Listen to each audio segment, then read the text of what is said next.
കണ്ണീരോടെ പ്രാർത്ഥിക്കുക. മാതാവ് നിങ്ങൾക്ക് വേണ്ടി മധ്യസ്ഥം വഹിക്കുന്നു. സ്വർഗീയമായ നിമിഷമാണിത്. ചൊറി ചിരങ്ങ് കണ്ണിന് കാഴ്ചക്കുറവ്, ഇടത് കണ്ണിന് കാഴ്ചക്കുറവുള്ളവരെ കർത്താവ് സുഖപ്പെടുന്ന സന്ദേശമുണ്ട്. ചിരങ്ങ് ബാധിച്ചവരെ കർത്താവ് സുഖപ്പെടുന്ന സന്ദേശമുണ്ട്.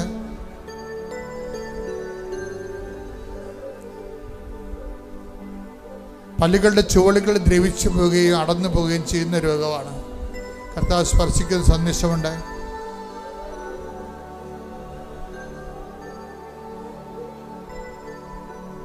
കാലിൻ്റെ തള്ളവിരലിൻ്റെ താഴെ പാദത്തിൻ്റെ വെള്ളയിൽ അസ്ഥി ഉന്തി നിൽക്കുന്ന വ്യക്തിയെ കർത്താവ് സുഖപ്പെടുത്തിക്കൊണ്ടിരിക്കുന്ന സന്ദേശമുണ്ട്.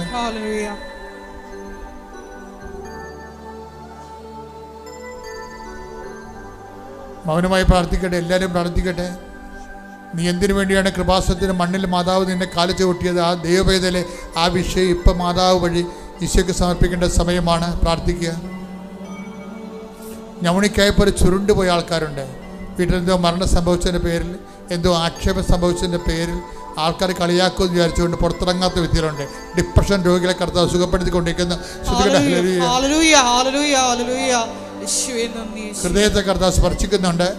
ഹൃദയം ഇടിക്കാത്തവര്, ഹൃദയം എല്ലാവരും ചെയ്യുന്നവര്, കരൾ എല്ലാവരും ചെയ്യുന്നവര് കർത്താവ് സ്പർശിക്കുന്ന ശ്രുതികട്ടെ. ഹല്ലേലൂയ, ഹല്ലേലൂയ, ഹല്ലേലൂയ, ഹല്ലേലൂയ. മഹത്വം, മഹത്വം, ആരാധന, ആരാധന. ഹല്ലേലൂയ. കർത്താവ് മക്കളില്ലാത്ത സംബന്ധിച്ച് പ്രാർത്ഥിക്കുന്നു. വിവാഹം ഒത്തുവരാത്ത സംബന്ധിച്ച് പ്രാർത്ഥിക്കുന്നു. ജോലി താമസിക്കുന്ന സംബന്ധിച്ച് പ്രാർത്ഥിക്കുന്നു. ലിസ്റ്റിലുണ്ട്, പക്ഷെ ലിസ്റ്റ് വിളിക്കുന്നില്ല, കോൾ ഫോർ ചെയ്യുന്നില്ല. അങ്ങനെയുള്ളവരെ സംബന്ധിച്ച് പ്രാർത്ഥിക്കുന്നു. പുതിയ പരീക്ഷ എഴുതാൻ പോകുന്ന സംബന്ധിച്ച് പ്രാർത്ഥിക്കുന്നു. പരീക്ഷയുടെ റിസൾട്ട് പ്രതീക്ഷിക്കുന്നതിനെ സംബന്ധിച്ച് പ്രാർത്ഥിക്കുന്നു. യേശുവിൻ്റെ ഡേറ്റ് കിട്ടാത്തവരെ സംബന്ധിച്ച് പ്രാർത്ഥിക്കുന്നു. യാത്ര ഈ ആഴ്ചയിൽ നടക്കാൻ പോകുന്ന യാത്രകളെ സംബന്ധിച്ച് പ്രാർത്ഥിക്കും. വിദേശങ്ങളിലേക്കും മറ്റു സംസ്ഥാനങ്ങളിലേക്ക് യാത്രയുള്ളവരെ സംബന്ധിച്ച് പ്രാർത്ഥിക്കുന്നു. അവിടെ യാത്രാ തടസ്സങ്ങളെ സംബന്ധിച്ച് പ്രാർത്ഥിക്കുന്നു. അവിടെ അക്കോമഡേഷനെ സംബന്ധിച്ച് പ്രാർത്ഥിക്കുന്നു. അവരുടെ ഭക്ഷണത്തെ സംബന്ധിച്ച് പ്രാർത്ഥിക്കുന്നു. അവർ കണ്ടുമുട്ടുന്ന വ്യക്തികളെ സംബന്ധിച്ച് പ്രാർത്ഥിക്കുന്നു. അവരാശങ്കപ്പെടുന്ന സാഹചര്യങ്ങൾ, ആശങ്കപ്പെടുന്ന സാഹചര്യങ്ങൾ, സ്ഥലങ്ങൾ എല്ലാം സംബന്ധിച്ച് പ്രാർത്ഥിക്കുന്നു. ദൈവത്തിന്റെ കരുണ അവരിലേക്ക് ആവശ്യിക്കുന്നു. ശ്രുതികട്ടെ. ഹല്ലേലൂയ, ഹല്ലേലൂയ, ഹല്ലേലൂയ, ഹല്ലേലൂയ, ഹല്ലേലൂയ. മഹത്വം, മഹത്വം, ഹല്ലേലൂയ, ഹല്ലേലൂയ, ഹല്ലേലൂയ. മൗനമായി പ്രാർത്ഥിക്കേണ്ട സമയമാണ്. രോഗമുള്ളിടത്ത് കൈകൾ വെച്ചുകൊണ്ട് പ്രാർത്ഥിക്കുക. ബ്രസ്റ്റ് ക്യാൻസർ ഉള്ളവർ, ഇടത് ബ്രസ്റ്റ് ക്യാൻസർ ഉള്ളവർ അവിടെ കൈകൾ വെച്ച് പ്രാർത്ഥിക്കുക. ഇപ്പോൾ കർത്താവ് നിങ്ങൾക്ക് സൗഖ്യം നൽകുന്ന സമയമാണ്. പതിലൊക്കെ നീര് വന്നിട്ട് നീര് കെട്ടിക്കിടക്കുന്ന സ്ഥലങ്ങളുണ്ട്.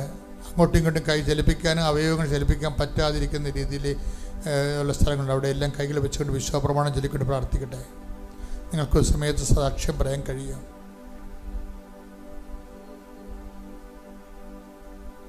നിങ്ങൾ ഉപയോഗിക്കുന്ന വാഹനങ്ങളെ സമർപ്പിച്ചുകൊണ്ട് പ്രാർത്ഥിക്കട്ടെ. കടങ്ങളെ സമർപ്പിച്ചുകൊണ്ട് പ്രാർത്ഥിക്കട്ടെ. നിങ്ങളെ ഭീഷണിപ്പെടുത്തുകയും വേദനിപ്പിക്കുകയും കേസ് കൊടുത്തിരിക്കുന്ന വ്യക്തികളെ സമർപ്പിച്ചുകൊണ്ട് പ്രാർത്ഥിക്കട്ടെ. അലസിപ്പോയി കുടുംബബന്ധങ്ങൾ, അലസിപ്പോയി ഗർഭങ്ങൾ, അതിനുശേഷം മക്കളില്ലാത്ത അവസ്ഥകൾ, ഇനി എന്ത് ചെയ്യുമെന്ന് അറിയാமல் തീരുമാനം എടുക്കാൻ പറ്റാത്ത വിഷയത്തിൽ ജീവിത ഇരുട്ടിൽ കുത്തി നിൽക്കുന്നവർ, അവർ ഈശോയുടെ നാമത്തിൽ ഞാൻ അവരെ അഴിച്ചു മാറ്റുന്നു. ശ്രുതികട്ടെ. ഹല്ലേലൂയ, ഹല്ലേലൂയ, ഹല്ലേലൂയ, ഹല്ലേലൂയ. ശ്വാസകോശങ്ങളെ കർത്താവ് സുഖപ്പെടുത്തുന്നുണ്ട്. അവിടുത്തെ വിശുദ്ധമായ രക്തത്താൽ നിന്ന് പനി, ആസ്മയും അതുപോലെ തന്നെ ക്ഷയരോഗങ്ങൾ, പതിലേക്കുണ്ടാകുന്ന മറ്റു തരത്തിലുള്ള രോഗങ്ങളെ കർത്താവ് സ്പർശിക്കുന്നു. ശ്രുതികട്ടെ. ഹല്ലേലൂയ, ഹല്ലേലൂയ, ഹല്ലേലൂയ, ഹല്ലേലൂയ. രക്തസ്രാവ രോഗികൾ, സ്രാവരോഗങ്ങൾ, കണ്ണിൽ നിന്നും മൂക്കിൽ നിന്നുമൊക്കെ ഉണ്ടാകുന്ന സ്രാവരോഗങ്ങൾ കർത്താവ് സ്പർശിക്കുന്നതിന് വേണ്ടി പ്രാർത്ഥിക്കട്ടെ. ശ്രുതികട്ടെ. ഹല്ലേലൂയ, ഹല്ലേലൂയ, ഹല്ലേലൂയ, ഹല്ലേലൂയ.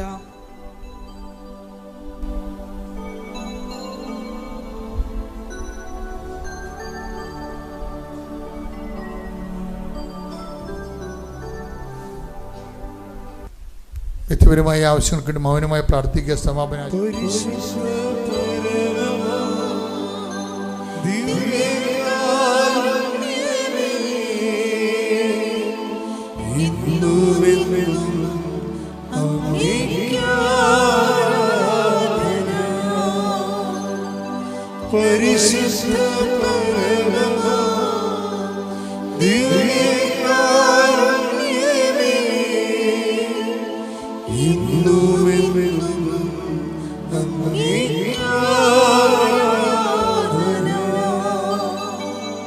പരിശുദ്ധ പരമമാ ദിവ്യകാരുണ്യമേ,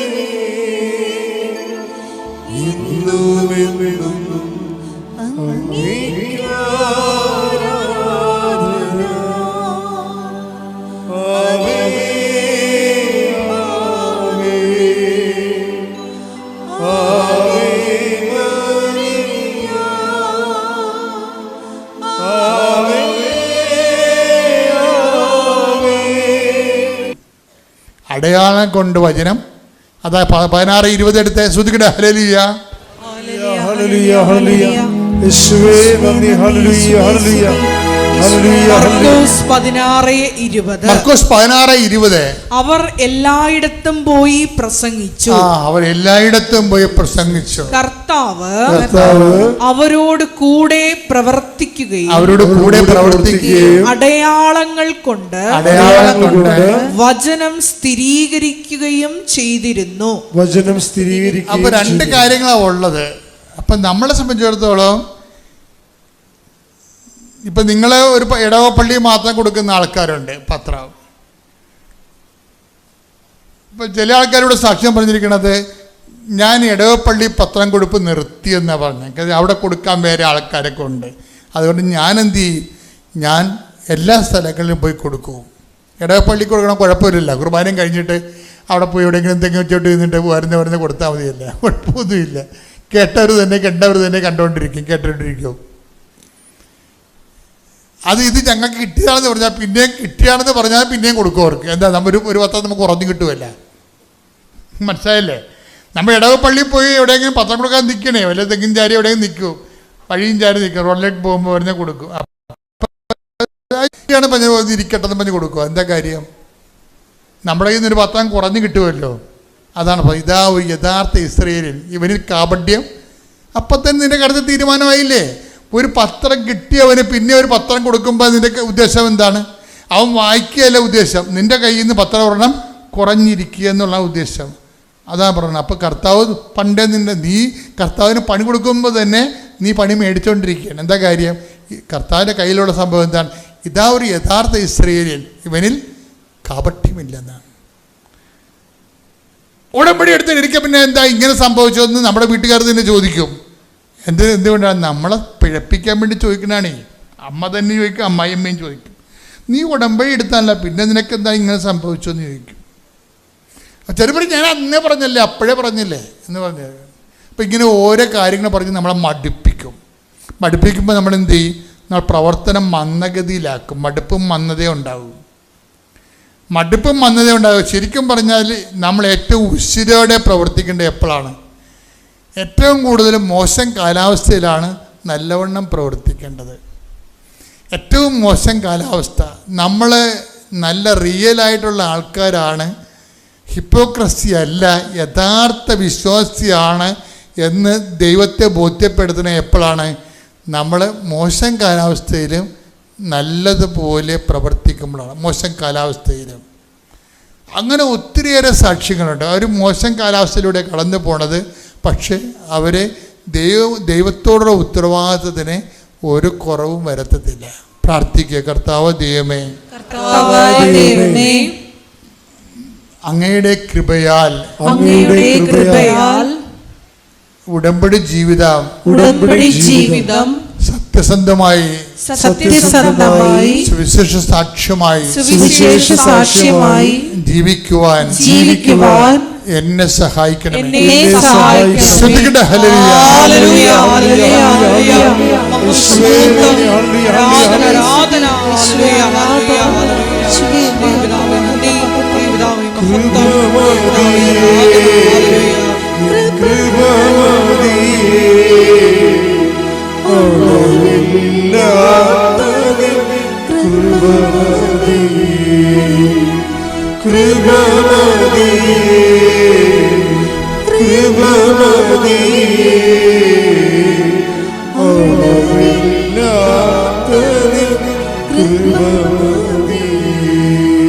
ഈ സെക്ഷൻ സീരീസ് ഓഫ് ടോക്ക് ആരംഭിച്ചത് ടോമിയുടെ സാക്ഷ്യത്തിൽ, ബേക്കറിൽ നടന്ന ടോമിയുടെ സാക്ഷ്യത്തിലാണ്. അപ്പോൾ ടോമിയുടെ പ്രശ്നം എന്തായിരുന്നു? ടോമിയുടെ മുമ്പിൽ ഒന്നും ഒരു അസൈൻമെൻ്റ് ഒന്നും കാണുന്നില്ല. അവൻ്റെ മനസ്സിൽ പരിശുദ്ധാത്മ പറഞ്ഞു, നീ 7-ാം തീയതി ഫിക്സ് ചെയ്യാൻ പറഞ്ഞു. അതിനെന്താ പറയുന്നത്? നിനക്കറിയാൻ പാടില്ലാത്ത സ്ഥലമാണ്, ഇസ്രയേലിൽ നീ ഒരു വിസ പ്രതീക്ഷിക്കാൻ പറഞ്ഞു. ഇവനോട് ആരും പറഞ്ഞില്ലേ അത്? ഇവൻ തന്നെത്താൻ എടുത്ത തീരുമാനം ദൈവത്തിൻ്റെ തിരുസന്നിധിയിൽ വെച്ചിരിക്കുകയാണ്. എന്നിട്ട് 7-ാം തീയതി 10 മണിക്കാകുമ്പോൾ പറഞ്ഞു. 7-ാം തീയതി 10 മണിക്ക് വിസ വന്നില്ല. കർത്താവിനിക്ക് അവിടുന്ന് കോൾ ഫോർ ചെയ്യുമെന്നാണ് എൻ്റെ മനസ്സിൽ പരിശുദ്ധാത്മ പറഞ്ഞുകൊണ്ടിരിക്കുന്നത്. 4 മണിക്കും വന്നില്ല. 7:30 മണിയായപ്പോൾ എൻ്റെ ഭാര്യയുടെ ചേച്ചിക്ക് ഇസ്രയേലിൽ നിന്നൊരു കോള് വന്ന് അവിടെ ഒരാളെ ആവശ്യമുണ്ട്. അവൾ ഫോണും കൊണ്ട് എൻ്റെ ഭാര്യയുടെ അടുത്ത് വന്ന് പറഞ്ഞ്, നിങ്ങളുടെ ചേട്ടന് പോണാ വേണ്ടെന്ന് ചോദിക്കാൻ പറഞ്ഞു.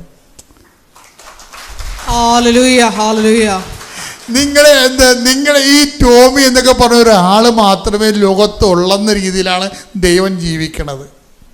ഇതാണ് യഥാർത്ഥ ഇസ്രയേൽ എന്ന് പറയുന്നത്. യഥാർത്ഥ വിശ്വാസിയാണെങ്കിൽ നീ മാത്രമേ ലോകത്തുള്ളെന്ന് ദൈവം ചിന്തിക്കും. നിൻ്റെ കുടുംബത്തിൽ നിൻ്റെ കഞ്ഞി നിൻ്റെ അടപ്പ് പുകഞ്ഞിട്ട് മതി ബാക്കി കാര്യങ്ങളും തീരുമാനിക്കും. ദൈവത്തെ കൊണ്ട് അങ്ങനെ തീരുമാനിക്കാൻ കഴിയണം ദൈവപോയതിലേ. അതാണ് വിശ്വാസം എന്ന് പറയണത്. ശ്രുതിക്കട്ടെ ഹല്ലേലൂയ.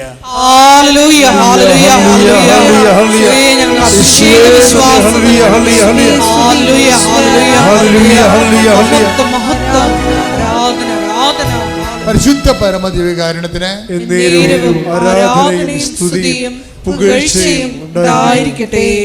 ഇനി നമ്മുടെ അശ്വതിയുടെ കാര്യം പറഞ്ഞില്ലേ? എന്തിനാ ഞാൻ ഇവരൊക്കെ എടുത്തിട്ടെന്നറിയാം? ഇവർക്കൊക്കെ ഒരു സ്വാധീനവും ഇല്ലാത്ത ആൾക്കാരാണ്. അതുകൊണ്ടാണ് കർത്താവ് എന്തുമാത്രം കരുതലുണ്ടെന്ന് നമുക്ക് മനസ്സിലാകുന്നത്. ഇങ്ങനെയൊക്കെ ഒരു മകളെ എനിക്ക് ഉള്ളൂ എന്നും പറഞ്ഞൊക്കെയുള്ള രീതിയിലാണ് ദൈവത്തിൻ്റെ ഒരു പുറപ്പാട്. അശ്വതി എന്താ പ്രശ്നം? അശ്വതിക്കുള്ള ലാഭം പൂട്ടുകയാണ്. ഈ കഴിഞ്ഞ ദിവസങ്ങളിലൊക്കെ കർത്താവ് എന്നോട് പറഞ്ഞു ചെറുകിട വ്യവസായികളെ സംബന്ധിച്ച് പ്രാർത്ഥിക്കാൻ പറഞ്ഞു.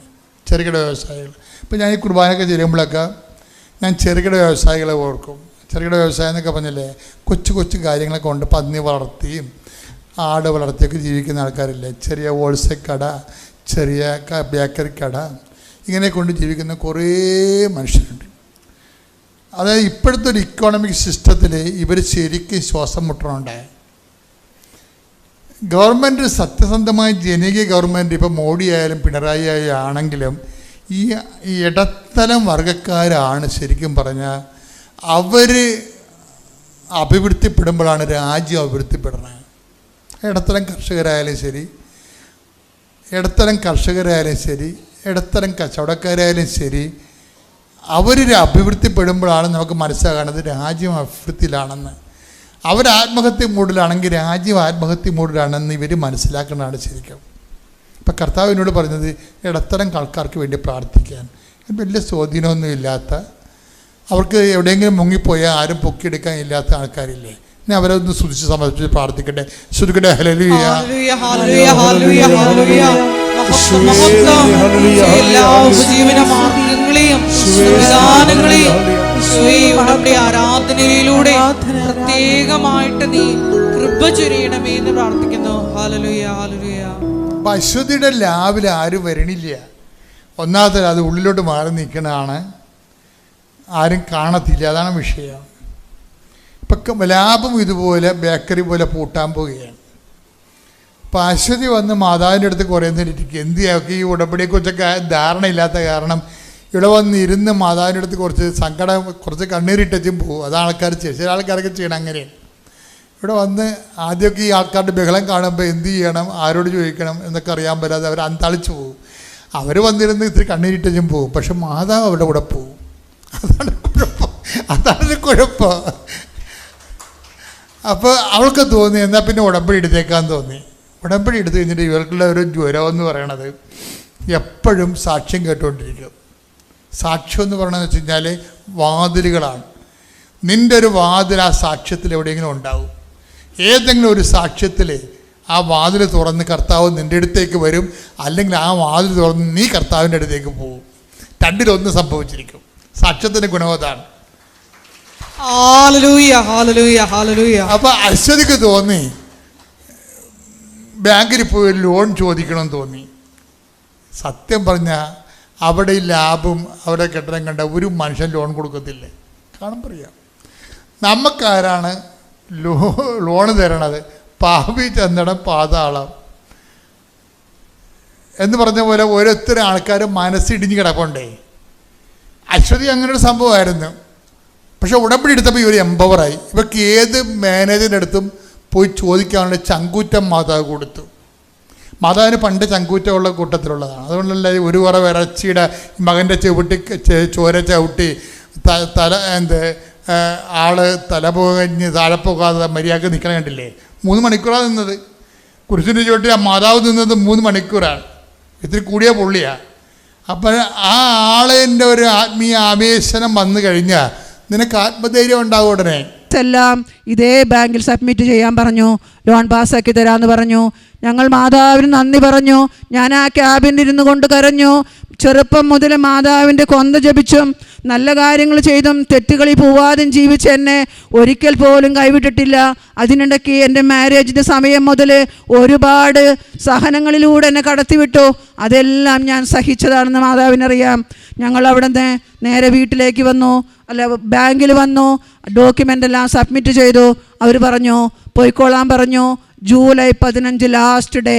ജൂലൈ 14-ാം തീയതി കാലത്ത് വീണ്ടും വിളിച്ചിരിക്കുക, ലോൺ തരാൻ പറ്റത്തില്ല. 15-ാം തീയതി രാത്രി 12 മണി കഴിഞ്ഞാൽ ഇനി എൻ്റെ മോന് പോകാൻ പറ്റത്തില്ല. ലാസ്റ്റ് വാർണിംഗ് ആയിരുന്നു കോളേജിൻ്റെ. ജൂലൈ 14-ാം തീയതി വിളിച്ചിട്ട് ഇത് പാടമാണ്, അഗ്രികൾച്ചർ ഓഫീസിൽ പോയിട്ട് അവിടെ നിന്നൊരു ഫോമിൽ ഇത് കരഭൂമിയാണെന്ന് പറഞ്ഞിട്ട് അവർ സൈൻ ചെയ്ത് തന്നാൽ ഞങ്ങൾ ലോൺ പാസ്സാക്കാം. ഞങ്ങൾ എന്തു ചെയ്യും? മോനെന്നോട് പറഞ്ഞു വെളുപ്പിന് 9 മണി. ഞാൻ പറഞ്ഞു മോനെ, അമ്മയോടല്ലേ പ്രാർത്ഥിച്ചത്, അമ്മയോടല്ലേ ഞാൻ ആദ്യം ചോദിച്ചത്, ഈ കാശ് രൂപം മാത്രമേ എൻ്റെ കയ്യിലുള്ളൂ, ഇത് വെച്ചിട്ടല്ലേ മമ്മി ഇത്രയും ഓടിയെത്തിയത്, അമ്മ കൂടെ നിന്നില്ലേ, നമുക്ക് വൈറ്റിലെ പോവാം. ഞാനും മോനും അപ്പം തന്നെ മോൻ്റെ എല്ലാ വിശ്വാസവും നഷ്ടപ്പെട്ടു. പക്ഷേ എൻ്റെ വിശ്വാസത്തിൽ അവൻ എൻ്റെ കൂടെ വരികയാണ്. വൈറ്റിലെത്താറായപ്പോൾ ഞങ്ങളുടെ ഭൂമിയോട് ചേർന്ന് വേറെ ഒരു 5 സെൻറ്റ് സ്ഥലം കിടപ്പുണ്ട്.